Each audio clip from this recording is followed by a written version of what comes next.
तो लोकसभेला जागा कमी आल्या, त्यामुळे विधानसभेला 25% जागा घेतल्या, आधाशासारख्या जागा मागितल्या नाहीत असं अजित पवारांनी म्हटलंय। दरम्यान सध्या आमचं चांगलं सुरू आहे, सरकारला दृष्ट लागू नये म्हणून देवगिरीवर आता काळी बाहुलीच बांधतो असंही अजित पवारांनी म्हटलंय।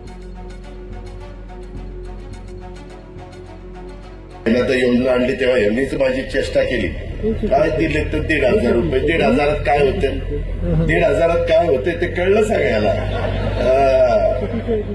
चांगल्या योजना आल्यानंतर समाज कसा उभा राहतो हे चांगलं कळलं। कधी देशाच्या राज्याच्या इतिहासात 237 जागा नव्हत्या, कधीच चव्हाण साहेबांच्या काळात नाही, वसंतदादांच्या नाही, पवार साहेबांच्या काळात नाही, मनोहर जोशींच्या काळात नाही, मुंडे साहेबांच्या काळात नाही, कुणाच्याच काळात नाही। शंकरराव चव्हाण खूप जणांची नावं घेता येते। एवढा भरभक्कम पाठिंबा आलेला, त्याला काही आता दृष्ट लागू देऊ नका। आम्ही आपली काळी बाहुली आता देवगिरीला बांधतोच।